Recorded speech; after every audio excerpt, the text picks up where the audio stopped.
지금은 아는 것이 힘이다. 시간입니다.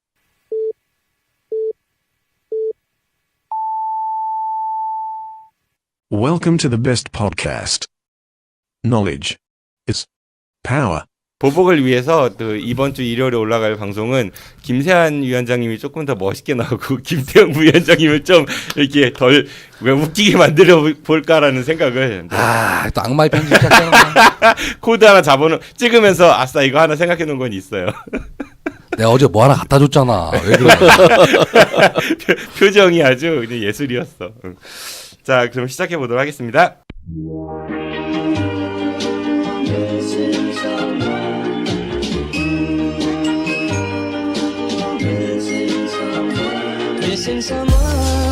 이제는 우리가 주인공입니다. 중앙 정치권의 줄서기를 당당히 거부하고 싶지만 아직 그만한 배짱은 부족한, 하지만 언젠간 우리 지역에서 당당한 주인공이 되고 싶은 그들, 대전의 삼김시대에 오신 걸 환영합니다.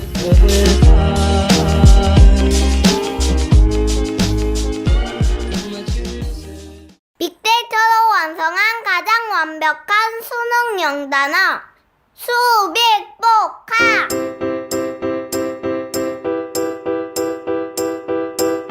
수능 출제 횟수를 확실하게 보여드립니다. 관련 파생어를 완벽하게 정리했고요. 어려운 한자어에 대한 친절한 뜻풀이가 담겨져 있습니다. 이제부턴 수능에 꼭 나올 단어만 외워주세요. 아빠 책 이름이 뭐였지? 수빅복화.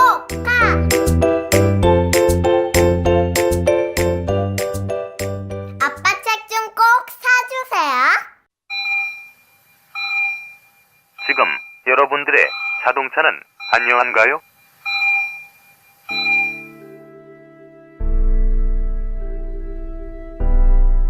자동차는 편리한 교통수단이기 전에 나와 내 가족의 소중한 생명을 지켜주는 또 하나의 나입니다. 자동차 역시 우리들처럼 정기적인 건강관리가 필요하며 아플 경우 치료와 수술이 필요합니다. 나와 내 가족의 소중한 생명 지킴이 내 차의 모든 것을 이제 낭만카닥터 김사부와 상의하세요. 자동차의 돌담병원 북대전 모터스에 오시면 내 차의 모든 것이 편안합니다. 내 차를 위한 엑스레이, CT, MRI 등 최신 장비와 대한민국 최고의 자동차 엔지니어인 저 낭만카닥터 김사부를 만나실 수 있습니다. 북대전 IC에서 테크노밸리 방향 언덕 위의 하얀 집, 정신병원 아닙니다. 이상 여러분들의 자동차 주치 낭만카닥터 김사부였습니다.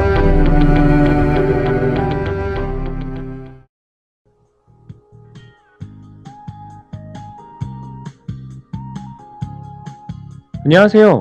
혼수, 이사, 중부권 최다 판매 매장 삼성 디도플라자 부사점입니다. 삼성 디도플라자 부사점에서 10년 경력의 혼수, 이사 전문 상담사의 컨설팅을 받으실 수 있습니다.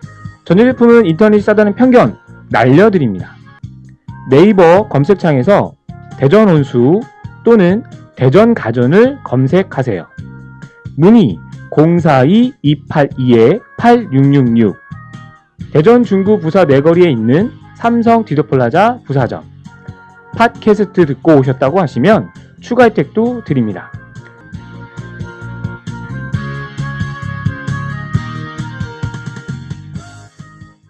삼성 디지털 프로젝트. 대전의 삼김을 소개하겠습니다. 먼저 출연자들 중 공직선거 출마 경험이 가장 많으신 분입니다. 네, 당당히 국회의원과 또 대전광역시장 선거에 뛰어들었다가 세상의 쓴맛을 받고 이제 대선만 출마하면은 출마 트리플 크라운 달성하실 분입니다. 대전의 대표 진보 정치인 정의당 대전시당 김윤기 위원장이십니다. 위원장님 안녕하세요. 예, 안녕하세요. 트리플 크라운 언제 달성해요? 예, 대선 아직 4년 남은 5년 남은. 대선 나오면 진짜 재밌겠다. 그럼 트리플 크라운 아마 최초일 것 같은데요. 예. 그 전에 뭐라도 돼야 아니 대통령 이전에 아무것도 안 해도 대통령 선거 나갈 수 있잖아요. 그렇죠. 나갈 수는 있죠. 네네. 할 수 있죠. 예. 기대하겠습니다. 예. 다음 분은요. 네, 다가오는 지방선거에서 대전 중구청장 선거에 도전하겠다고 공공연하게 밝히고 다니시는 분입니다. 아직 세상 물정을 모르는 정치 새내기 바른정당 대전시당 김태형 부위원장이시다. 안녕하세요, 부위원장님. 예, 안녕하지 못합니다.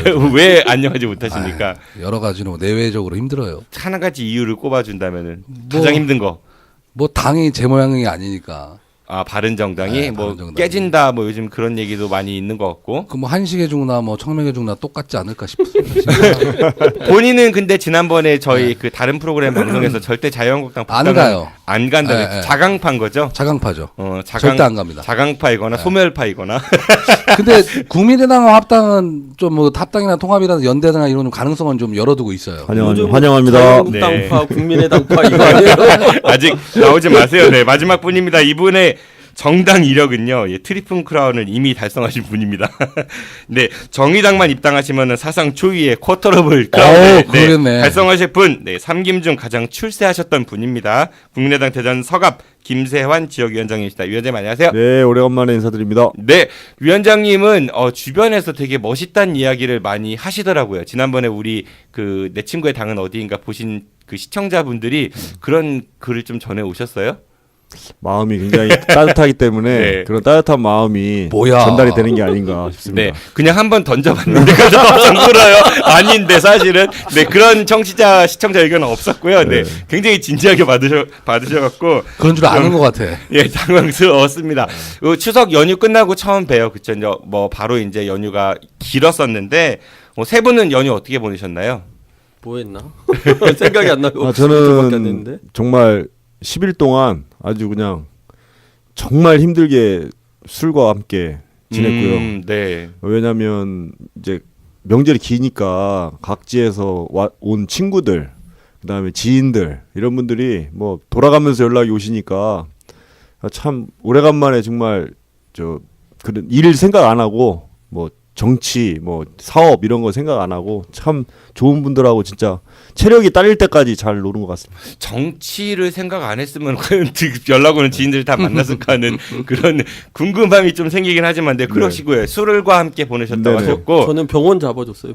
병원? 누가 예. 편찮으셨나요? 아니 뭐 또 뻔한 얘기인데 이제 그 학교에 있는 비정규직 노동자들이 지금 단체 협상하고 있거든요. 임금 네. 협상하고 있는데 최저임금이 올랐잖아요. 근데 작년까지 그러니까 소정 근로 시간이 그러니까 임금을 계산해 주는 시간이 월에 243시간이었는데 이걸 교육청에서 209시간으로 줄이려고 해요. 35시간이 줄면 사실상 최저임금이 올라가도 임금은 이제 똑같은 거잖아요. 네. 전체 액수로는. 그래서 이것 때문에 이제 학교 비정규직 노조, 여성 노조, 교육공무직 노조 이렇게 해서 지금 단식 농성하고 있는데 대전에 계신 분이 농성하다가 탈진하셔가지고 내려오시는데 이제 연휴에 뭐 들어갈 병원이 없다고 해서 여기저기 전화하고 그랬었죠. 저 멘트 다시 하겠습니다. 명절 어떻게 김영란법 위반은 안 하셨죠? 예, 미담이네 미담. 그래요, 네 자기 자랑하셨고 우리 김태형 부위원장님은 뭐 하고 지내셨어요? 뭐 저는 독일 갔다 왔다는 얘기 있고. 죽도록 일하다가 막판에 이틀 남아서 그때 잠시 남해 좀 갔다 왔습니다. 남해 독일 마을. 네, 독일 마을. 가서 재미 없으셨다고 지난번에 예, 힘들었다고. 상당히 힘들었고요. 그 지역 축제 할 때 좀 지자체에서 좀 잘 좀 했으면 좋겠어요. 좀 제대로. 그런데 이제 세 분도 아마 주변에 친구분들이나 오랜만에 만난 친척분들이 있을 텐데 아무래도 현실 정치에 이제 발을 담그신 분들이니까 우리가 흔히 정치인 명절하면 추석 민심 이런 거 많이 물어보잖아요. 뭐 세 분이 그거를 정치할 만한 위치에 서 계신지 아닌지는 내가 모르겠지만은 어떠세요? 파악하신 민심이 주변의 이야기들이. 저 같은 경우는 어쨌든 대부분의 사람들이 문재인 정부에 대한 역시 기대가 굉장히 크다. 그것은 사실인 것 같습니다. 이렇게 보면 역시 기대가 크고 제 나름대로 뭐 디스 아닌 이런 비판적인 시각으로 얘기를 해도 그런 것들을 모두 그 기대 심리로 다 반박을 하기 때문에 그거에 대해서는 제가 어떻게 할 재주가 없더라고요. 예를 들면 사람들이 제정신이 아닌 것 같다? 아니죠. 예를 들면 이러이러한 것들은 정책적으로 비전 제시하거나 이런 것들이 좀 부족하다 이렇게 얘기를 하면 그걸 인정하는 게 아니고 급하게 탄생한 정권이고 그걸 준비할 수 있는 시간적 여유가 충분히 없었고 그렇기 때문에 좀 더 시간을 주고 지켜봐야 된다. 뭐 이런 얘기들. 중국과 미국과의 관계에 있어서 한미 FTA나 사드 때문에 우리가 경제가 어려워질 수 있다. 이런 얘기를 하면 그 경제 지표가 구체적인 수치로 나올 때까지는 1, 2년이 더 걸리니까 불확실한 얘기는 하지 말아라. 그러니까 이런 얘기들. 그러니까 역시 그 문재인 정부에 대한 기대가 굉장히 크구나. 그래서 한편으로는 다행스럽기도 하지만 또 한편으로는 이렇게 기대가 크면 실망도 크잖아요. 그러니까 이럴 때 정말 우리 정부가 잘했으면 좋겠다. 저는 이게 좀 조금이라도 실수하거나 잘못하면 국민들이 이렇게 많은 성원을 보내주고 기대가 컸을 때 더 많은 이 허탈감으로 와서 오히려 오래간만에 아니죠. 정말 대단하게 정치적으로 촛불 뭐 이런 걸 혁명을 통해서 그 정치적 이런 관심도가 높아졌는데 잘못하면 이것이 오히려 더 정치 불신으로 올 수 있겠구나 이런 생각까지 들 정도로 정부에 대한 기대감이 높았다. 근데 거봐요. 조금 전에는 추석 연휴 동안에 정치업 뭐 이런 거 사업 다 떠났다고 했지만은 네, 안 떠났어요. 네, 그거를 증명하셨고 우리 김태형 부회장이 보신 추석 민심은 어땠어요? 제가 볼 때는 좀 극명하게 갈리는 것 같아요. 어떤 본인의 어떤 처한 상황이나 세대나 이런 부분에 따라서 뭐 중소기업 하신 분들은 상당히 지금 위기감 있게 그 문재인 정권에 본인 얘기하는 거 아니야? 아니요, 제 주변 분들 뭐 중소기업 하시는 분들 많이 만나니까 이제 그런 상황들 많이 겪고 있는 것 같고.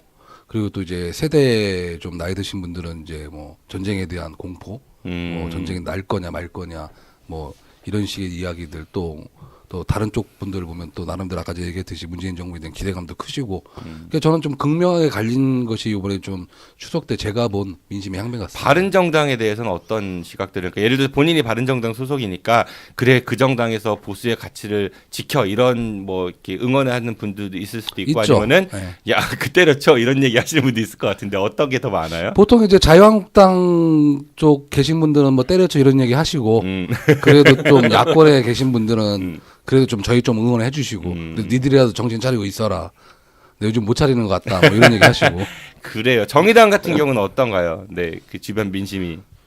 저는 뭐 일단 그 아까 비정규직 노동자 말씀도 드렸었고 이제 연휴 시작하기 전에 장애인분들하고 그 아시는지 모르겠지만 시외버스가 저상버스가 없어요. 그래서 장애인분들이 기차가 닿지 않는 곳에는 고향에 갈 수 없는 그런 조건이거든요. 어쨌든 뭐 이제 그런 분들을 만나다 보니까 이제 문재인 대통령이 여러 가지 어쨌든 사회적 약자들을 위한 정책은 많이 내놓았지만 사실은 이제 좀 디테일이 부족한 구체적인 실행 프로세스가 좀 부족해서 그러니까 실제로 체감에 닿는 어떤 개혁들이 이루어지지 못하고 있는 상황인 거죠. 예, 그런 거고 이것이 시간이 가면 보완될까라고 하는 것에 대해서 이제 기대도 긍정도 부정도 사실은 없는 분위기라고 할까요?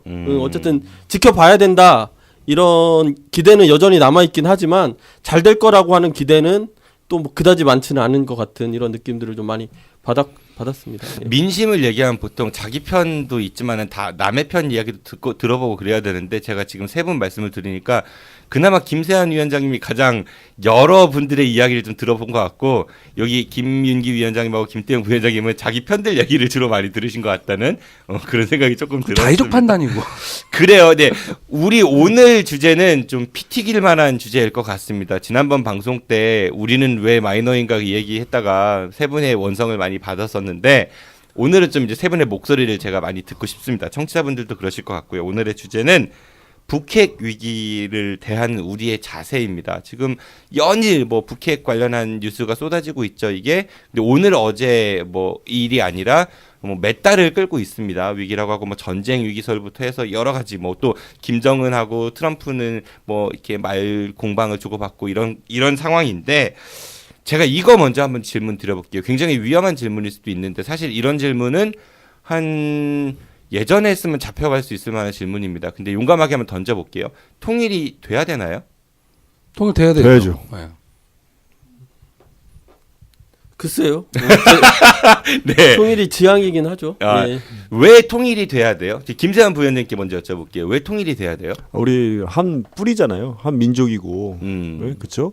그리고 또 그 역사적으로 봐도 이 한반도 땅에서 이렇게 그동안 뭐 전쟁도 많이 했고 뭐 사만이 분리돼 있었고 뭐 여러 가지 과정도 있었지만 어쨌든 우리는 당군의 한 자손이고 잠시 지금 한 50년 이상 분단되어 있지만 과거에도 또 그런 역사도 있었지 않습니까? 삼국시대나 이런 때.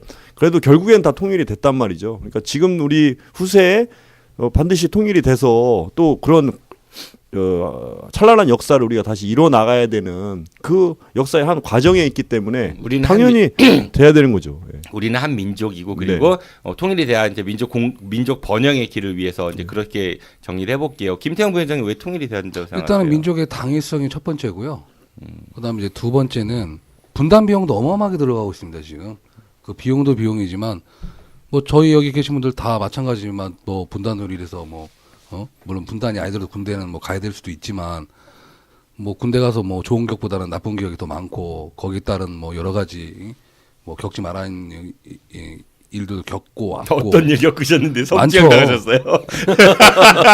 군대 가서 뭐 무슨 일이 특별히 좋은 것만 배울 수는 없잖아요. 사실 군인이라는 문화 자체가 예. 그 문화가 또 이어져서 사회에 또 계속 우리가 아주 적폐라고 불리는 부분까지 남아 있으니까. 그래서 이런 거 저런 거 다 생각해서 통일은 돼야 된다고 봅니다. 네. 김은기 위원장님은 글쎄요라고 하셨는데 뭐 지향점이라고 했지만 왜 통일이 돼야 돼요? 그럼 지향점은 어쨌든 가야 된다는 방향이니까. 예, 뭐 당연히 통일에 대해서 부정하는 건 아니고요. 통일돼야죠. 근데 이제 중요한 것은 저는 이제 당위적으로 통일이 돼야 된다는 이야기는 이제 하나만 한 이야기다 이렇게 생각을 하고요. 어떤 통일이냐가 중요한 거죠. 앞에서 말씀하셨듯이 뭐 이제 분단 비용 뭐 이런 것도 있고 당연히 뭐 이제 그런 것도 하나의 주요한 이유겠지만 저는 이제 무엇보다 한반도의 항구적 평화체제 그리고 동북아의 평화체제 이런 것들이 전제되는 통일이어야 된다고 생각하고요. 예, 과정 자체가 그런 통일을 이제 기획하는 과정이어야 된다고 생각하는 거죠. 제가 역으로 한번 질문을 드려볼게요. 근데 뭐 김세환 위원장님하고 김태형 부위원장님 말씀에 약간 이제 반대하는 건 아닙니다. 근데 이제 궁금해서 여쭤보는 거예요. 한민족은 반드시 한 국가를 형성하지는 않거든요. 세계적으로 봐도 뭐 가령 벨기에와 네덜란드, 뭐 독일과 스위스 이런 나라들은 같은 민족이지만은 나라는 서로 달라요. 뭐 그 나라들도 그 논리라면 만약에 통일을 해야 된다는 거고. 또 하나는 우리나라가 통일 국가를 형성했던 고려나 조선 이 시기 길이보다 삼국 그리고 남북국이라고 해서 발해하고 통일신라가 있었죠. 그 시기를 합산해 보면은 우리 그 단군 할아버지 때부터 내려온 우리나라 역사에서 통일국가 시대보다는 분단국가 시대가 더 길었던 것 같거든요. 그러니까 그게 이제 이해가 안 갈 수도 있다는 거죠. 통일을 하지 말자는 이야기가 아니라 그게 좀 통일을 해야 된다라는 논거로서는 좀 부족하지 않은가 그런 생각이 들어서. 그렇게 따지면 달리 해석될 수도 있어요. 유럽이라는 국가 자체가 어떻게 보면. 근데 그렇게 분리돼서 평화적으로 잘 살면 상관이 없죠. 그러니까 예를 들어서 위기적으로 되잖아. 이런 얘기들이 수교해가지고 서로 이제 외교 맺고 이산 가족들은 그 우리가 일본에 있는 이산 가족 가서 만나러 갈 수 있잖아요. 미국에 있는 가족 만나러 갈 수 있고 수교해가지고 그게 북한하고 이상적인 대화가 됩니까? 뭐 이제 그런 주장을 이제 하는 분들도 계세요. 그러니까 우리가 통일이 돼 왜 한민족이니까 이거는 학교 다닐 때 거의 주입식으로 많이 배웠는데 한 번쯤은 좀 근본적으로 통일을 하지 말자가 아니라 좀 진지하게 고민해볼 필요가 있지 않을까 이제 시대가 변했으니까. 저는 그 반대라고 생각하는데요. 네네. 진지하게 토론을 해야 되는 건 한민족이라는 걸 더 강조하고 그것이 원칙이에요. 그 원칙이 있기 때문에 지금 말씀하시는 각 나라를 분단시켜서 수교라도 해가면서 하는 것도 의미가 있지 않느냐 이런 얘기가 나오는 거지. 한민족이라는 거의 자체의 원칙을 부정하거나 이것에 대한 인식을 더 확고히 가져주지 못하게 되면 그 이외에 나누는 논의조차가 의미가 없는 거거든요. 그렇기 때문에 더더욱 우리가 통일이 돼야 된다는 의식을 뭐 뒤에 이제 토론할 때 나오겠지만 지금 자라나는 청소년들, 아이들, 유치원생들부터 이게 국가 안보 불안을 조성하는 것이 아니라 한민족이 뿌리라는 것들을 가리켜 놔야만 그 이후에 지금 말씀하시는 수교적 통일이라든지 김인규 위원장님 아까 얘기하신 동북아의 정세 뭐 이런 것들까지 다 고민하는 통일을 우리가 과정을 나아갈 수 있다. 그래서 저는 거꾸로 지금 주장을 하는 겁니다. 예, 저도 통일이 됐으면 좋겠다라는 마음을 갖고 있습니다. 혹시라도 오해는 하지 마시고 이제 그런 이제 뭐랄까 반론 내지는 생각해볼 지점이 있을 것 같아서 말씀을 드렸고요. 그러면은 지금 이제 우리 말처럼 수교해가지고 서로 평화 체제를 유지하고 이러면 좋지만 그게 잘 안 됐습니다. 그동안. 이 오늘날 지금 굉장히 위기라고 하는데 이 그 한반도 북핵 위기 이 위기의 원인은 어디에 있다고 보시는지요? 저는 그러니까 이 문제를 너무 요 몇 년 상황에 맞추지 말고 좀 생각해봤으면 좋겠다 이런 생각이 좀 있어요. 그 이제 우리나라 최초의 뭐 우주인이라고 했던 이소연 씨가 뭐 그런 얘기를 했다고 그래요. 어쨌든 이게 나가서 보니까 지구엔 국경도 없더라.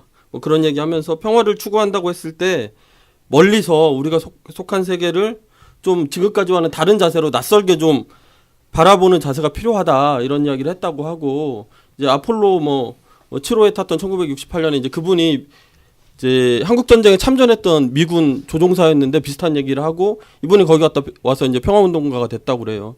그러니까 사실 이 한반도가 분단된 거는 벌써 몇 년이에요? 70년 뭐 이렇게 된 거고, 그리고 뭐 한국 전쟁도 뭐 꽤 된 얘기고, 그다음에 이게 북핵 위기나 남북 대결의 양상이 그 기간 동안 계속 진행되어 온 거잖아요. 근데 갑자기 이것이 트럼프와 물론 김정은이라고 하는 사람들이 등장하면서 변수가 되고 지금 구체적인 규정을 하고 있긴 하지만 어쨌든 그 시기를 흘러오는 이 과정에서 형성된 남북관계, 그리고 이것을 둘러싸고 있는 이런 관계들이 전반적으로 어쨌든 지금의 정세를 규정하는 바가 있다고 보여지고요. 사실은 이 문제를 이제 놓고 지금의 상황만 가지고 이야기하면 너무 이제 사실은 출구가 없는 이야기죠. 누가 봐도 출구가 없는 그래요. 이야기잖아요. 그러니까 이게 뭐 예전 일이는 쭉 이어왔던 거니까 어쨌든 위기가 지금 초래되고 있습니다. 과거부터 지금 위기는 있었죠. 요즘 좀 더 표면화가 됐고 그 위기의 원인이 이제 어디에 있냐라는 게 이제 저의 질문이었었거든요. 뭐 여러 가지가 있겠지만 제가 이제 그 김인규 위원장님 하시는 말씀을 사실 제가 서두에 던지려고 했는데 미리 말씀해 주셔서 네. 왜 이런 말씀하시는지 제가 이해가 돼요. 사실은 그래서 말씀을 드리고 싶은 건데 결국엔 북한의 핵 문제는 분단 이후부터 우리가 안고 있었던 문제였거든요. 그래서 우리 뭐 이승만 정권 말기 그다음에 박정희 정권이 들어왔을 때 우리나라도 핵을 보호하려고 했지 않습니까? 뭐 아까 우리 티타임 때 우스갯소리죠. 이희소 박사 얘기도 했지만 그러니까 이미 그때서부터 북한은 핵을 개발해야만 체제를 인정받을 수 있는 그것이 핵이라는 걸 알고 있었던 거예요. 명확하게. 그런데 우리나라는 미국이라는 존재가 있었기 때문에 자체 핵 개발보다는 미국에 의존해야 되는 상황이었고 그게 지금 김 위원장님 말씀처럼 미국과의 관계, 중국과 북한, 러시아의 관계 때문에 약간 우리나라는 핵에 대해서 소극적으로 북한은 그게 절실한 유일한 방법이기 때문에 적극적으로 나아갔던 거죠. 그런데 이런 상황에서 저는 정권의 책임이 제일 크다 이렇게 봅니다. 사실은 그 말씀을 하고 싶은 건데 어떤 정권 구체적으로? 모든 역대 정권들? 그렇죠. 다만 박정희 정권 뭐 그 정권마다 이런 약간 실기들이 했던 것들이 있죠. 그러나 우리가 가장 최근에 정권의 모습을 보면 김대중 뭐 정권의 햇볕 정책 그걸 어느 정도 계승한 노무현 정권의 참여정부의 정책 이런 것들도 사실은 북한에 참 평화적으로 우리가 지원도 해주면서 여러 가지 좋은 면들이 있었지만 과도 있었거든요. 그러한 것들이 우리가 정말로 북한 주민들한테 쓰이는 것이 아니라 일정 부분 그런 핵무기를 개발하는 데 들어갔던 부분들 우리가 그런 것들 간과했다는 거. 지금 이명박 박근혜 정부에 와서는 아예 그 대화 채널을 다 끊고 뭐 어떠한 지원이나 이런 것도 없이 이제 적대 관계에 오면서 더더욱 북한이 핵을 개발하는 데 있어서 우리나라가 어떤 그 대화 채널에 단절되면서 우리가 이렇게 조정하거나 협조할 수 있는 관계가 안 맺었던 거. 근데 그러한 것들이 이러한 상황을 더 심각하게 만들었. 국민의당의 당론은 햇볕 정책을 계승한다라고 제가 알고 있거든요. 당론하고 조금 다른 입장이신 건가요? TV 토론 때 안철수 대표가 공과가 있다고 분명히 말씀을 드렸습니다. 그러한 내용 중에 하나를 제가 지금 말씀드린 거예요. 그런 햇볕 정책이 공과가 있다는 겁니다. 공은 뭐냐면 그 취지가 굉장히 좋은 거예요. 예? 우리가 북한을 지원해 좋은 거는 계승하고 과란 부분이 있으면 그거는 이제 극복해야 된다. 극복해야 된다. 예, 그런 뜻입니다. 말씀으로 내가 이해를 했고요. 우리 김태형 부위원장님 같은 경우는 이 사단의 원인이 무엇이라고 보십니까? 가장 중요한 약간 요인이. 뭐 다른 설명이 될 수도 있는데 그 깜빵에 들어가서 독방에 있으면 대부분 사람들이 관념화가 심하게 된대요. 그래갖고 거의 뭐 도인이 된다거나 자연사상에 미친다거나 그렇게 된답니다. 제가 그런 분을 실제로 보기도 했고. 근데 이 얘기를 누가 했냐면 황석영 작가가 그런 얘기를 해요. 앉아서 책만 읽으니까 그 관념에 몰두를 해버린다는 거야. 사람도 대화를 하고 이야기를 해야 내 생각도 틀린 것도 아니고 뭐가 문제점인 줄 아는데 저는 가장 큰 문제는 뭐냐고 생각하냐면 방금 이 말씀을 드린 게 너무 북한 또 그리고 핵 그리고 어떤 그런 외교 관계에 대해서 우리가 너무 관념적 접근을 하지 않나 이런 생각이 좀 들어요.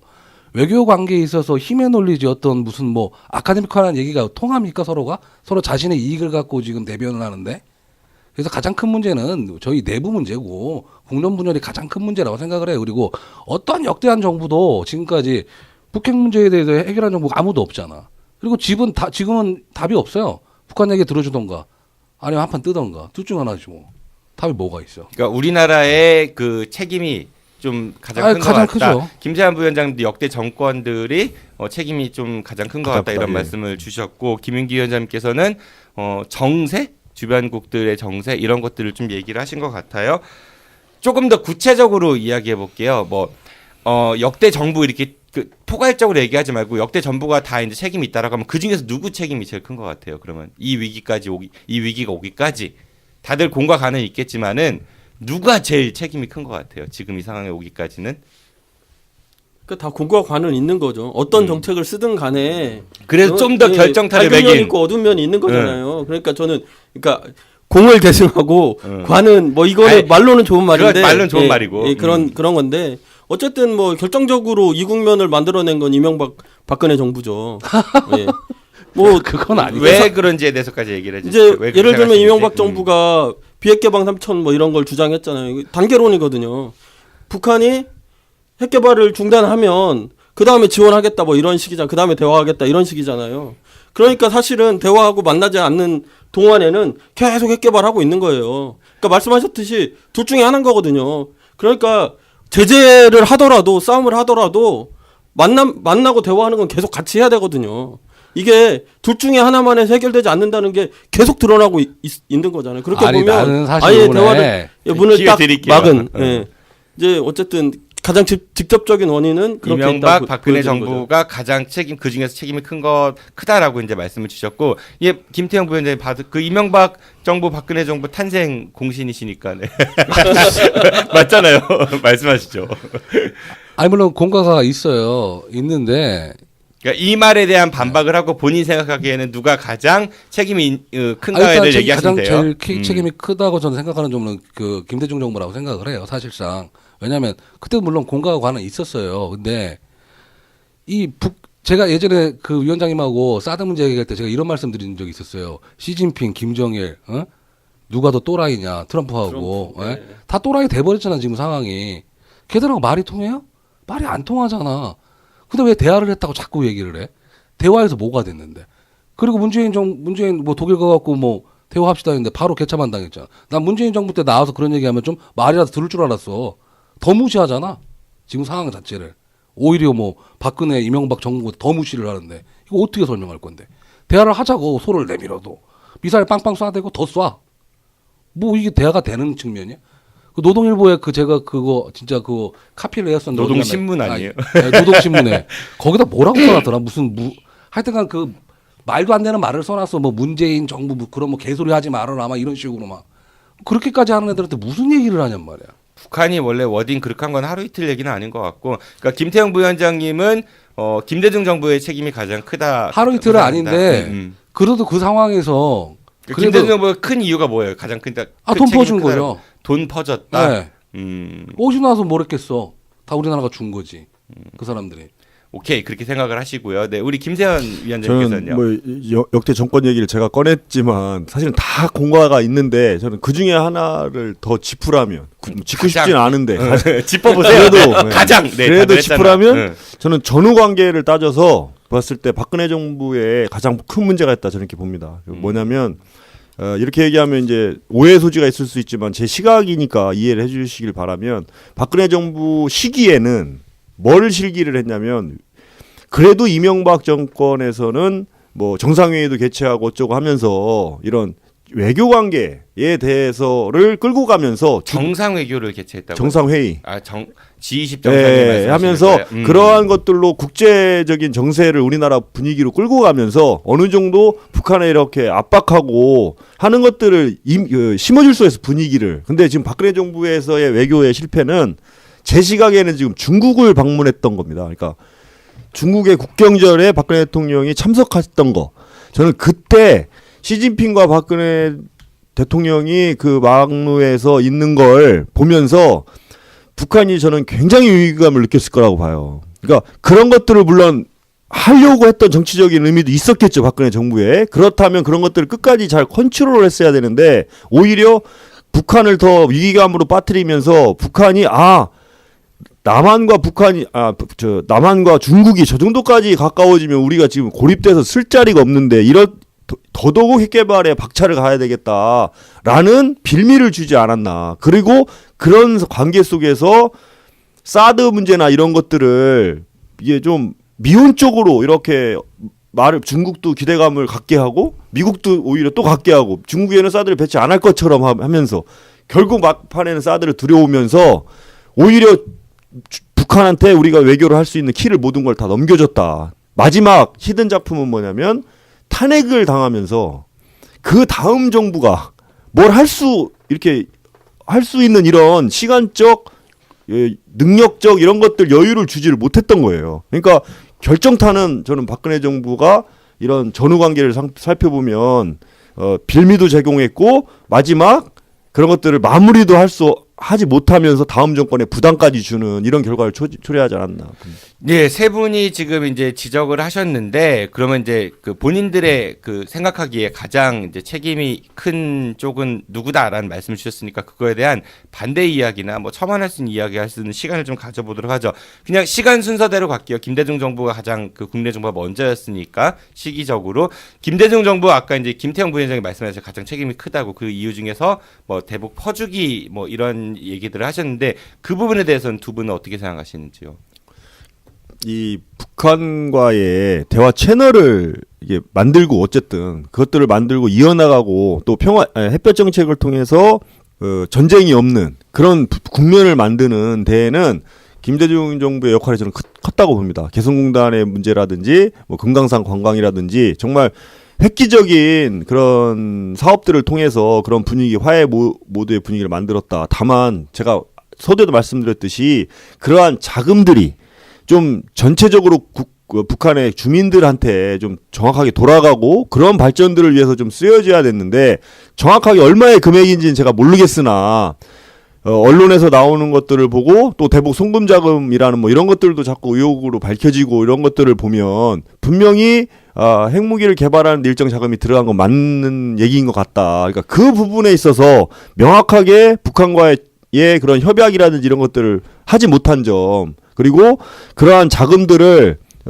북한에 흘러보낼 때 유엔이라든지 뭐 적십자사라든지 이런 걸 통해서 북한 주민들한테 직접 갈 수 있도록 뭐 이런 정책들도 마련할 수 있었을 텐데 그러한 부분을 너무 간과했던 게 아닌가. 그러한 부분은 좀 인정을 합니다. 그 자금 같은 경우는 그 정세현 전 통일부 장관의 이제 주장에 따르면은 트럼프 대통령이 얼마 전에 25억 달러를 이제 그 북한에 그 계속 이제 돈이 들어갔지만은 결과가 이거다라는 이제 발언을 며칠 전에 했어요. 그런데 실질적으로 미국이 북한에다가 쓴 돈은 제로라고 합니다. 그러니까 아마 우리나라 정부가 북한에 지원한 금액이 30억 불 정도 된다고 하더라고요. 근데 그 중에 비료, 쌀, 밀가루 이런 식량 이렇게 현물로 간 게 20억 달러가 조금 넘고 현금으로 간 건 10억 달러 미만이라고 이제 수치를 아까 잘 모르신다고 하셔가지고 제가 그거 하나하나 말씀을 드리고 그 대북 지원금 그 송금한 돈이라든지 이런 것들이 핵 개발로 이어졌느냐에 대해서는 우리가 이제 추정을 하는 그렇죠. 거지. 네, 이제 그게 맞습니다. 이제 밝혀진 바가 없기 때문에 맞습니다. 추정을 그 확실화시키면 우리가 또 다른 오류를 네, 범할 수 네, 있잖아요. 네. 그러니까 그거는 한번 짚고 넘어가는 게 좋을 것 같아서 제가 이제 첨언을 드렸어요. 네, 김태형 부회장님 말씀하시죠. 제가 짚고 싶은 부분은 개성공단 이야기인데 그게 첫 모델을 원래 제시를 했던 사람이 김우중 회장이에요. 근데 개성공단에다가 공단을 만들자는 게 아니라 그분이 성경지명이 있었어요. 여러 가지 문제점을 지적을 했어. 만약에 여기가 폐쇄가 될 때 모든 것들이 다 그쪽에 동결이 될 때지고 그 북한 지역에서 하면 그래서 이 금강 이제 김포 쪽 그쪽에 좀 섬이 하나 있는데 거기다가 이제 우리나라 땅이니까 이제 군사분계선 때문에 잘 이용을 못 하니까 거기다 다리를 놓고 거기다 공단을 만들고 북한 그 주민들을 그쪽 출퇴근을 시켜서 우리 자산이니까 보호가 되잖아요. 출퇴근을 시켜서 공단을 가동을 하자. 이게 원래 기본적인 첫 번째 모델이었는데 그걸 튼 게 김대중 정부예요.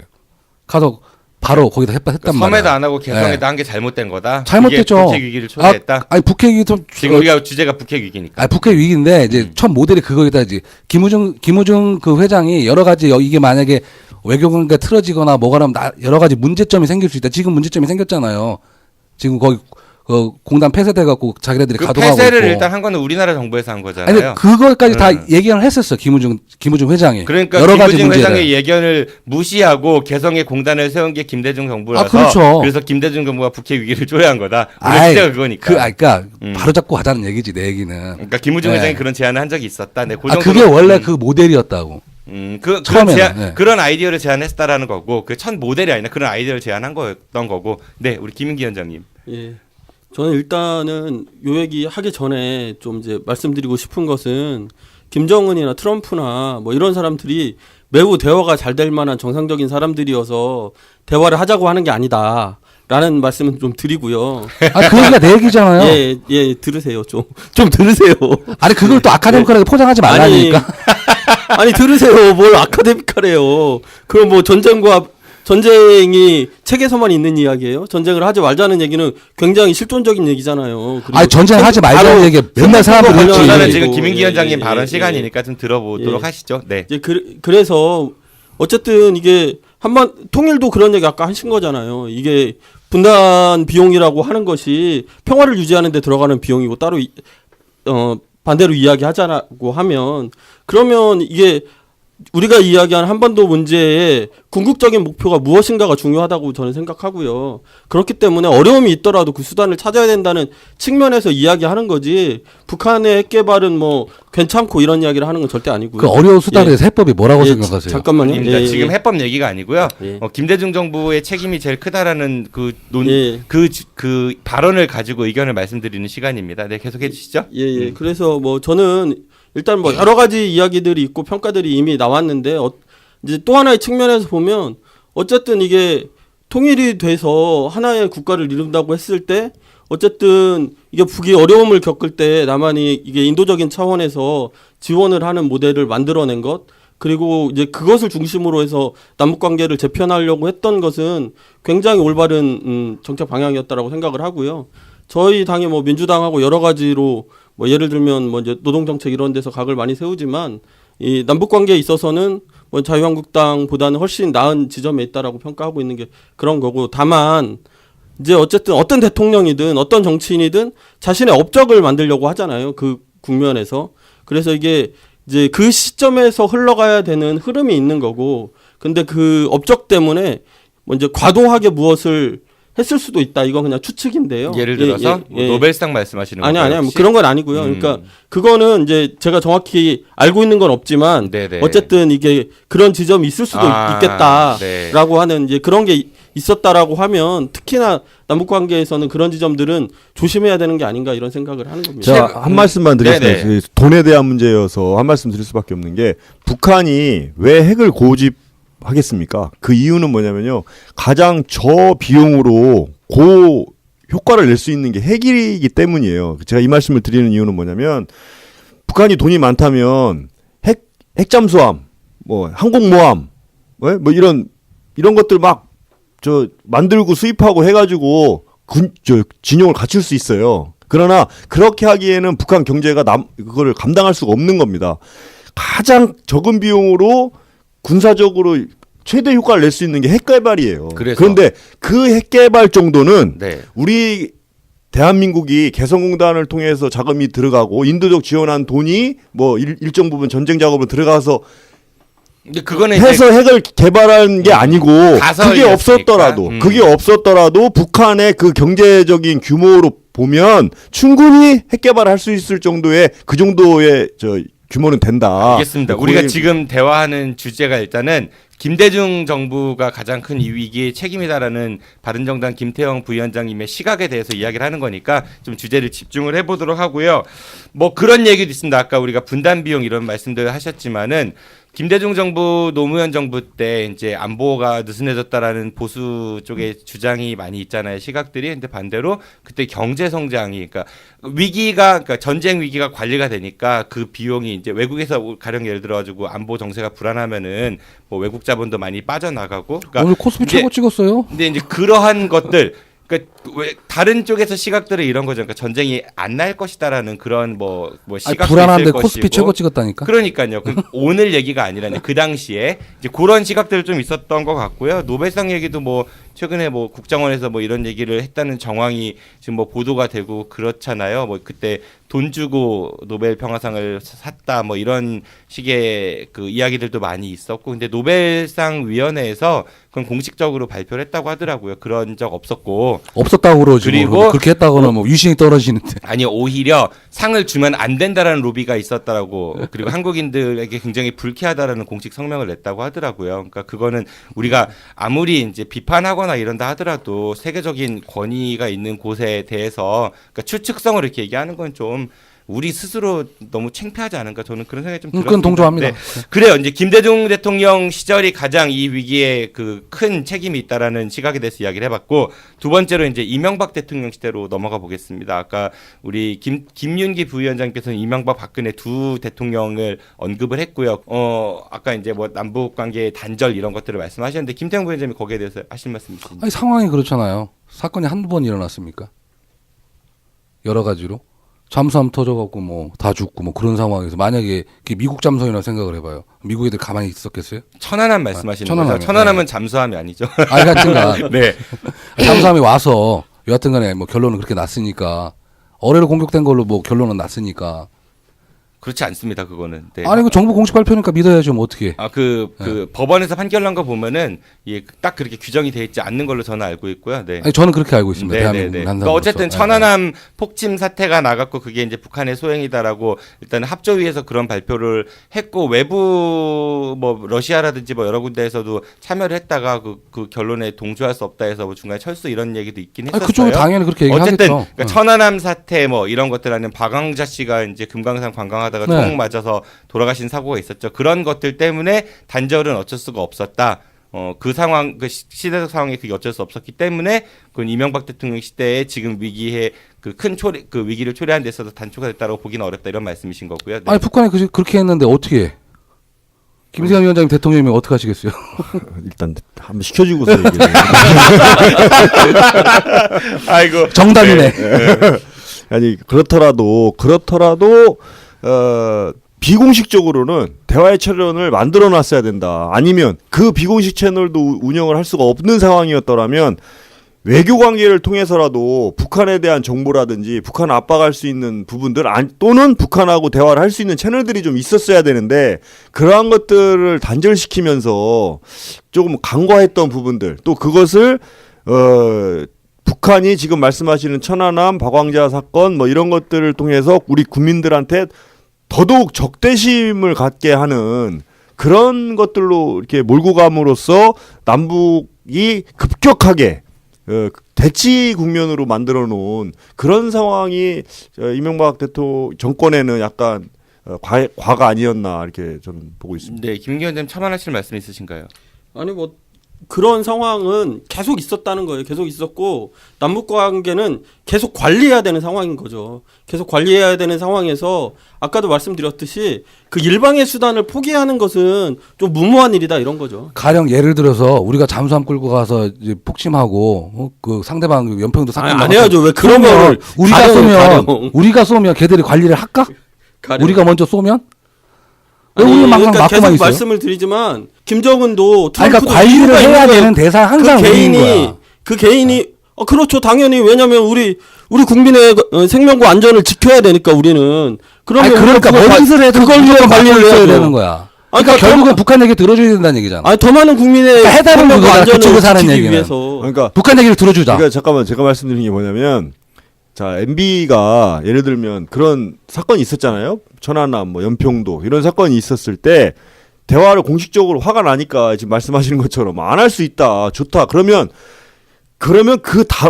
어떤 다른 방법을 통해서라도 북한이 핵을 어떻게 지금 진전이 돼가고 있는지 이걸 어떻게 제재를 할 건지 대화가 아닌 그럼 다른 방법을 찾았어야 되는데 오로지 그 다른 방법이 없이 대화만 딱 단절시켜 놓으니까 우리 국민들 입장에서는 더더욱 적대감이 생기는 거고 북한이 뭘 하는지도 모르는 상황이 온 거고, 북한에서는 대화 안 해? 그러면 나름대로 자기네들의 플랜을 가지고 핵 진행을 해갔던 거죠. 그것이 저는 실기였다고 얘기를 드리는 겁니다. 실제적으로 김대중 대통령 시절에도 연평도에서 이제 교전이 있었었죠. 그때 그 교전에 맞서가지고 이제 다툼이 있었었고요. 그럼에도 불구하고 대화 채널은 다치지는 않았던 것 같기는 해요. 근데 네. 김태형 부위원장님 말씀은 왜 항상 우리가 맨날 당해야 되느냐, 그렇게 북한 얘기를 들어줘야 되느냐, 우리가 그렇게 물러 터졌으니까 이런 위기가 더 되는 거 아니냐, 이런 이제 말씀이신 것 같고. 아니 역으로 우리가 그렇게 아니 그렇다면 상대가 저를 때려요. 그럼 맞았어요 제가. 네. 네?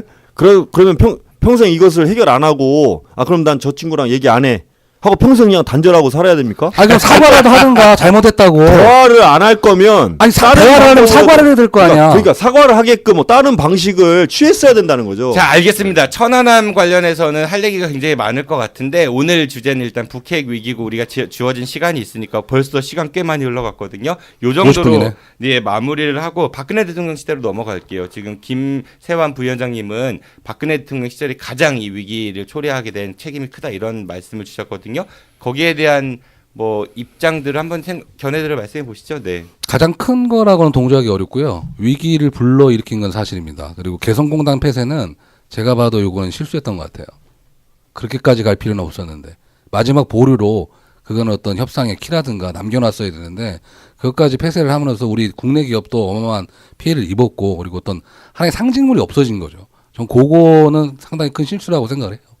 그러니까 사실 통일 대박 이런 얘기는 흡수통일론이잖아요. 그렇죠. 흡수통일론이고 북의 입장에서 가장 중요한 거는 자신의 정권의 안위를 지키는 건데 그럼 사실상 끝장내겠다는 얘기를 하는 거고 그러면 사실 뭘 하겠냐는 거예요. 당연히 핵개발을 하고 있지. 사실 그런 상황을 방조한 거나 다름없다 이렇게 생각해요. 제가 말씀드린 지점이 그거였던 겁니다. 중국을 방문했던 거, 그다음에 통일 대박, 그다음에 그 탈북자들 누구든지 다 넘어와라. 우리가 다 포용하겠다. 뭐 이런 얘기들. 그러니까 굉장히 진일보한 사실은 통일 정책이었어요, 사실. 근데 그것이 역으로 북한한테는 굉장한 위기감으로 왔다는 거죠. 그래서 더더욱 핵을 개발하지 않으면 안 되는 절체절명의 동기부여를 줬다는 거고 그러면 그런 것까지 예상을 했을 수 있습니다. 박근혜 정부에서. 그러면 그것을 끝까지 관리하고 제재하거나 조절할 수 있는 이런 것까지 만들었어야 되는데 마지막 말씀드렸듯이 그것을 하지 못하고 탄핵이 되면서 다음 정부에까지 엄청난 부담을 줬다는 거예요. 네, 그것이 저는 가장 큰 잘못이다 이렇게 보는 겁니다. 제가 김태형 부위원장님께 좀 궁금한 게 생겼어요. 얘기를 듣다 보니까 개성공단이 가장 큰 실패, 그러니까 패착 중에 하나다, 뭐 실기 중에 하나다 이런 말씀을 주셨는데 사실 보수 쪽 시각에서는 개성공단 해갖고 거기서 버는 돈, 받은 돈 갖고 다 핵개발했다 이런 논리 많이 펴시잖아요. 또 그건 또 다르게 해석을 해야 되는 게요. 이게 그러면 원래 보수는 김대중 정부의 진짜 보수 관념이 없어야 돼요. 합리적 판단을 해야 되는데 개성공단 같은 경우에는 저희가 이득 보는 게 더 많았었습니다. 사실상. 근데 위치가 좀 잘못된 거였지. 그러니까 김우중 근데 회장 측으로 보수에서는 개성공단 해갖고 거기에서 돈 들어가서 그걸 핵개발 이런 주장을 끊임없이 하고 있잖아요. 그 수구 쪽 발언이고. 바른정당의 입장 그게 아닌가요? 제 입장은 아니에요. 개성공단은 아니에요. 본인의 입장은 그게 아니다. 아니 그러면은 그 돈을 북에서도 벌었으니까. 벌었겠죠. 그러니까 그런 아까 그런 논리라면 햇볕 정책 고개를 정부가 격하게 흔들고 계세요 지금. 현대 정부가 준 돈으로 핵개발했다는 논리라면 그것만 줬어요? 그렇게 정상회담 하는 조건으로 현대에서 얼마를 돈을 갖다 준 거예요? 그 돈도 넘어갔을 수 있다는 논리잖아요. 밑장으로 준 돈이 더 많다는 얘기죠. 우리가 보이는 돈이 아니라. 이명박 대통령 이명박 대통령 시절에 이제 당국자들이 그 남북 대화 재개를 하려고 북한 당국자하고 이제 만났는데. 봉투 줬잖아요. 그 차비하라고. 근데 북한에서 이제 집어 던지고 처음에 우리나라에서는 그거를 부정하다가 북한에서 녹취록 까니까 그냥 슬그머니 들어갔었거든요. 밑장으로 돈 준 거는 이명박 정권도 있었던 것 같아요. 푼돈 주니까 그러지. 왜? 많이 줘봐 그렇게 하나. 왜 푼돈밖에 안 줬대요 그러면? 그때 아마 1,000만 원 정도 봉투에 넣었다 그렇게 저는 들었었던 것 같거든요. 그러니까 이게 이제 역대 정권들이 여러 가지 남북 간의 이제 한반도 평화를 위해서 여러 노력들은 했을 겁니다 분명히. 그렇게 믿고 싶은데 김대중 정부 때를 생각해보면 노무현 정부 때나 대화 재개 한반도에서 평화 체제 구축 이런 거를 많이 시도하면서 교류도 하고 지원도 하고 근데 그 지원에 있어서 이제 보수 쪽에서는 그게 핵개발로 갔다 이런 주장들을 하시는 것 같고 그럼 보수 정권 그 9년에서는 이명박 박근혜 정부에서는 평화 체제 구축을 위해서 어떤 일을 한 거죠? 평화체제 구축을 어떤 일을 한 게 아니라 그 핵심적인 거는 그 평화를 원정적으로 해결할 수 있는 해결 방안을 모색했던 거죠. 해결 방안이 뭐였죠 그러면은? 해결 방안이 뭐였다는 거 우리 통일 대박인 거지. 그러니까 우리 그때 당시의 정책은 우리 국방력보다 튼튼하게 해갖고 그쵸 북한이 감히 넘볼 수 없도록 그렇게 그런데, 얘기하면 나만 갖고 쪼지는 거지. 아이 진짜. 아니 그런데 실질적으로 9년 동안 보면은 뭐 우리 아니 사회자가 중심을 잃은 그 질문이야 그 얘기는. 아니 이건 중심을 잃은 게 아니라 이제 팩트를 갖고 말씀을 드리는 거예요. 우리 아니 팩트를 빙자한 얘기라니까. 방산 비리 관련해서도 굉장히 많은 이야기. 방산 비리는 옛날부터 다 있었던 거예요. 다 그거. 있었는데 네. 그러니까 보수 정권이 안보를 가장 중요시 여기는 정권이니까 그거 근절을 해냈었어야죠. 그거 모든 정권에는 나온 거지. 아니 그러니까 뭐라도 이러니까 편향적이라는 얘기를 듣는 거야. 뭐라도 했어야 아니 좌파 정권은 맨날 성공했어요? 사회자님, 사회자님 얘기가 아닙니다. 제가 지금 얘기를 하고 있으니까 네네. 그만하세요 이제. 뭐 3대1로 싸우는 것 같아 지금 이거. 사회자님까지 하시면 안 돼요. 3대1로도 잘 싸우시는데. 김태형 부위원장은 100대1도 이길 수 있으시잖아요. 그러니까 이제 그게 궁금한 거. 편집 들어 지금 어디 갔다 오는 거야? 아니 왜냐하면 목소리 낮춰요. 우리가 여기서 이제 폭탄 터지겠어. 뭔가를 이제 그걸 해결하기 위해서 그게 이제 철학이자 가치관이잖아요. 그런데 그게 좀 보수 정권 지난 9년 동안 보수는 원래 관념이 있으면 안 자, 되는 얘기하시다. 거예요. 응. 근데 지금요 그 9년을 따지기에는 이미 그러니까 예를 들어서 시간이 북한 관련 지났고 그러니까 북한 관련해서는 국정원이 굉장히 큰 역할을 해야 되는데 그 부분도 지금 사실은 대북일보다는 대내 정치에 더 많이 했다라는 게 내가 시켰냐고. 많이 이제 이야기 정황들이 나오고 이제 있고요. 발빼기 들어가고 국방부 역시 마찬가지죠. 잘못됐죠 그거. 국방부도 역시 마찬가지죠. 그렇죠. 그래서 이게 그러니까 저는 정말 보수가 건전한 보수가 바로 섰으면 좋겠어요. 그러기엔 첫 번째 과제는 뭐냐면 일단은 과오에 대해서 무엇이 잘못됐는지를 진보 쪽의 비판을 방어하기보다는 진보보다 더 세게 본인들이 먼저 스스로 비판을 하고 그리고 어떤 대안들을 제시할 것인가 그거에 대해 무릎 꿇고 사과까지 했잖아 우리 당은. 뭐 더 어떡하라고. 저는 좀 생각이 사회자님 정말 이거 위험한 생각인데요. 네네. 저는 지금 무슨 말씀을 드리고 싶으냐면 네.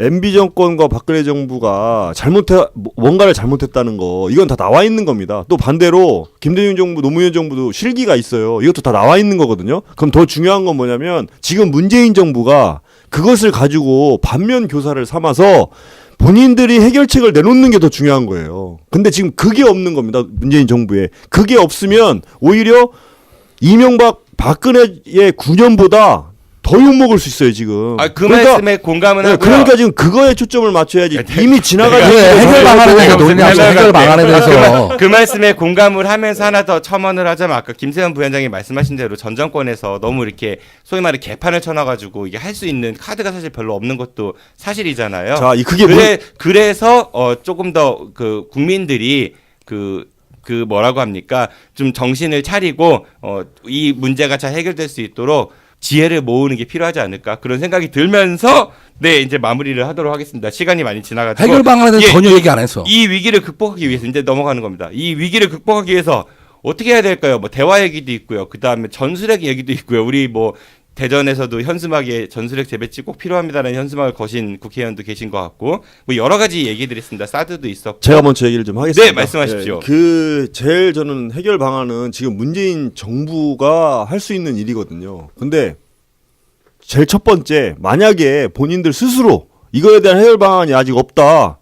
정말 우리가 풀기에는 너무나 이 숙제가 어렵다. 예? 그러면 처음에 딱 인정을 했으면 좋겠습니다. 저는. 예? 국민들한테 속 시원하게. 근데 지금 그런 것들 다 해결하겠다고 대통령이 되신 거잖아요. 근데 지금 대통령 입에서는 아직 그 얘기가 나오지진 않았지만 일부 참모들 입에서는 막상 권력을 잡고 보니 이거 우리가 하기에는 굉장히 어렵다. 정치하시는 분들이 정말 무책임한 얘기겁니다. 그거는. 국민들이 그런 얘기 들으면 실망하거든요. 다만 그 실망이 더 희망으로 바뀌기 위해선 더 빨리 인정하는 겁니다. 그러니까 지금 말씀하시는 먼저 인정해야 된다. 그렇죠. 지금 어렵습니다. 어렵습니다. 상황이 네. 이렇고 정말 우리가 뭘 하기에는 미국과 일본과 중국과 이런 사이에서 역할을 할 수가 없다. 이런 상황입니다. 그러니까 이럴 때일수록 국민들이 정부의 힘을 밀어주시든지 국론을 모아주시든지 아니면 국회가 한번 우리 다 같이 협치를 통해서 정책을 마련해 보자고 하든지 아니면 해결책을 언제까지 마련해 볼 테니까 좀 믿고 기다리시다든지 뭔가 이런 게 있어야지. 지금 사드 때부터 무슨 전략적 모호성을 가지고 단어를 자꾸 장난을 치더니 지금 5개월 6개월 지나가면서도 아무런 색깔과 정책과 제스처가 없이 가는 거. 단 이것이 지금 국민들이 생각하는 기대치 때문에 그냥 이렇게 조금 더 봐드리는 거거든요. 이게 너무 오래 가면 기대감이 클수록 실망감이 크다. 그러니까 오히려 정말 저 해결책이 없으면 인정해라 빨리. 네, 알겠습니다. 그러니까 문재인 대통령이 지금 정권을 잡고 있으니까 먼저 선도적으로 나서서 이렇게 문제 해결에 좀 앞장서고 협치 여야의 어떤 지혜를 모으는 국민의 지혜를 모으는 노력을 보여야 된다라는 게 김세한 위원장님의 말씀이시고요. 우리 김태형 부위원장님은요? 뭐 답은 이미 나와 있잖아요. 북한 말을 따라주던가. 네? 뭐 저기 유시민의 말대로 북한 말을 따라주던가 뭐 인정할 거 인정해주자 뭐 이런 식으로 뭐 그거 아니면 물리적 방법을 동원할 수밖에 없죠. 물리적 방법이라 하면은 선제 타격. 선제 타격. 네, 그 방법밖에 없어요 지금 상황이. 둘 중 하나죠. 이 위기를 극복하기 위해서 그게 안 되면 들어주거나 선제 타격을 하거나. 그게 안 되면 뭐 북한에서 고난의 행군 시절이 있었잖아요. 제가 볼 때는 우리나라 이미 국제적 호갱이 돼버렸고 고난의 행군 시절 앞으로 옵니다. 알겠습니다. 네, 우리 김민기 위원장님께서는요. 저도 김태형 부위원장님 말씀에 동의하는 건 별로 길이 없어요. 사실 뭐 그건 동의하고요. 근데 이제 문재인 대통령이 좀 일관된 입장을 가졌으면 좋겠다 이런 생각이 있어요. 저는 대선 때 보면 뭐 김정은 먼저 만나겠다 이런 이야기도 했었고요. 뭐 그 북이 핵을 동결하면 연합군사훈련 축소하겠다 이런 이야기들도 했었죠. 근데 최근에 태도를 보면 많이 바뀌었습니다. 7월 17일인가요? 그런 제안 했었잖아요. 군사회담도 하고 이산가족 상봉도 하자 이렇게 했었잖아요. 근데 그게 뭐 틸러슨하고 뭐 강경화 외무장관하고 무슨 얘기가 있었다 뭐 이러다가 뭐 군사회담은 그런 게 아니라 뭐 그 국지전 뭐 한 라인 뭐 이래서 별거 아니었다 이러니까 그럼 별거 아닌데 북한에서 이 와중에 대화에 임할 리가 없죠. 그리고 아까 말씀하셨듯이 북한의 입장에서도 베를린 구상을 왜 씹겠어요. 대화 제의를 왜 씹겠어요. 이제 한국하고 대화하지 않죠. 그러니까 이미 그런 국면을 국면을 넘어서서 핵 보유국으로 인정받고 미국하고 이제 뭐 군축하자고 들어가고 그러고 수교하고 평화협정 가고 그대로 가는 거예요. 근데 이제 중요한 것은 미국과 한국은 입장이 다르다는 거예요. 미국은 태평양 건너에 있지만 한국은 북한하고 휴전선 철조망 하나 걸쳐놓고 있다는 거죠. 미사일 하나씩 날아가면 서로 끝장나는 거예요. 이 상황을 어떻게 해결할 것이냐. 결국은 이런 상황에서도 어쨌든 대화의 통로를 여는 거고 중국을 통해서도 또 루트를 알아보고 이렇게 하면서 일관되게 문재인 정부가 일관되게 메시지를 줘야 된다는 거예요. 자꾸 미국 쪽으로 갔다 대화 쪽으로 갔다 이렇게 하지 말고 일관되게 대화하고 그래서 우리가 주도권을 잡아보겠다라고 하는 것을 가지고 미국에도 동맹이잖아요. 그러니까 가서 간절히 호소하고 중국하고도 이야기하고 뭐 이렇게 하면서 그 일관된 방향으로 통로를 열어야 된다 저는 그렇게 제가 생각합니다. 한 말씀만 드리겠습니다. 제가 마무리 발언 시간 드릴게요. 네. 이제 시간도 많이 지났고 마무리를 이제 할 겁니다. 네. 지금까지 최근 계속해서 불거지고 있는 북핵 위기에 대해서 대전의 삼김들의 입장을 들어봤습니다. 근데 정말 주제가 핫하니까 시간이 되게 짧게 느껴지셨죠. 네. 시간 금방 지나간 것 같아요. 하실 말씀 굉장히 많으실 것 같은데 우리 방송 마치고 이제 다시 이야기해봐서 재밌으시면은 다음에 한번 시즌 2 이거 뭐 준비하는 것도 좋을 것 같고 아니면 다른 주제도 상관없지만은 어쨌든 아쉽습니다. 끝으로 못하신 말씀 있으면은 제가 한 1분씩 시간을 드릴게요. 우리 김세현 위원장님 말씀 주시죠. 아까 우리 김민규 위원장님 말씀 잘 들었고요. 그래서 문재인 정부가 솔직해져야 된다는 말씀입니다. 그러니까 정책이 일관성이 있으려면요 솔직해야 돼요. 솔직하지 않으면 일관성이 없는 거거든요. 그게 한 가지 예를 들어서 제가 솔직하라는 위력이 있기 때문에 예를 드는 겁니다. 노무현 정부 시절에 한미 FTA를 할 때 노무현 지지자들이 엄청난 저항을 딛고서 노무현 대통령이 그거를 밀어붙였어요. 왜? 두 가지 이유였습니다. 첫째는 국익을 위해서다라고 했어요. 근데 그것이 국민들이나 반대하는 사람들한테 설득력이 없었습니다. 왜? 이거 정말 우리 국익에 도움되는 거 맞냐? 당신 이거 책임질 수 있냐? 그럴 때 정부에서 수세에 몰렸는데 노무현 대통령이 여기에서 그분의 솔직함이 나왔어요. 뭐라고 얘기를 했냐면 우리 국민들을 믿자 우리 스스로. 우리의 국민성과 우리의 저력이면 미국인들과 그 어떤 제품이랑 붙어서도 우리가 이겨낼 수 있다. 싸워 이길 수 있다. 그 한마디로 우리나라 국민들이 뭉친 겁니다. 지지를 반대를 했던 사람들도 무너져 내린 거거든요. 여론이 바뀌면서. 그게 노무현 대통령의 솔직함이에요. 지금 문재인 정부가 누가 봐도 마땅한 해결책이 없다고 보여지거든요. 그러면 국민들한테 호소해야 되는 겁니다. 우리가 이만큼 봤더니 이 정도의 해결책이 없습니다. 우리가 무능력한 게 아니라 이럴 상황인데 이럴 때 국민들께서 우리가 힘을 합쳐서 공론을 모아주시면 이겨낼 수 있다. 그러면 북한과 미국과만 얘기하는 거에 우리가 끼어들어갈 수 있고 중국의 사드 문제 해결할 수 있습니다. 여기서 더 이상 국론이 분열되면 안 됩니다. 국민들께서 뭉쳐주십시오. 이게 해결책입니다라고 솔직하게 인정하는 것이 과거 한미 FTA를 저희들이 이득으로 가져왔던 것처럼 그 문재인 정부가 유일하게 할 수 있는 방법이다 저는 생각합니다. 네, 알겠습니다. 감사합니다. 네, 우리 김태형 부위원장님도 네, 마무리 발언해 주십시오. 방금 아름다운 얘기 해주셨는데 아름다운 이야기가 왜 아름다울 수 있는 건 그 아름다움이란 저 멀리 있는 어떤 그런 모습인 것 같아서 그게 참 안타깝고요. 답은 이미 나와 있습니다. 1번 아니면 2번인데 이제 문재인 정부의 몫이겠죠. 어떤 번호를 누를 것인가 기다리고 있습니다. 김태형 부위원장님 개인적인 소견으로는 그 선제 타격이 더 나을 수 있다라는 그런 그건 모르죠. 지금 현 상황이라면 지금 현 상황이라면 저도 전쟁이 일어나서 좋을 게 뭐가 있겠어요. 그럼에도 불구하고 해결 방법은 지금 이 상황이 이 상황에선 먼저 쏴야 되지 않을까? 알겠습니다. 우리 김윤기 위원장님 결국은 네. 답을 이끌어내시는 대단한 능력을.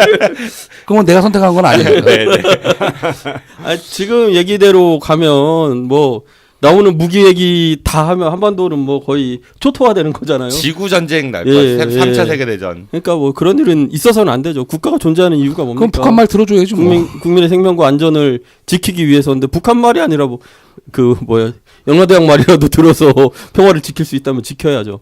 그게 하나고요. 또 하나는 저는 이게 또리 장군 탓인 것 같은데. 또리 장군 기억나세요? 또리 장군 나아가신다. 길을 지켜라. 네. 그걸 보면 김일성이 막 돼지 이렇게 나오잖아요. 돼지죠. 뭔가 비정상적인, 물론 그 개인들은 그럴 수 있어요. 근데 그 국가가 돌아가는 원리가 있잖아요. 거기도 북한도 국가잖아요. 유엔에 동시 가입한 국가인데 그럼 그 논리가 있을 거라는 거예요. 헌법상 그 국가 아니에요. 우리나라 헌법상.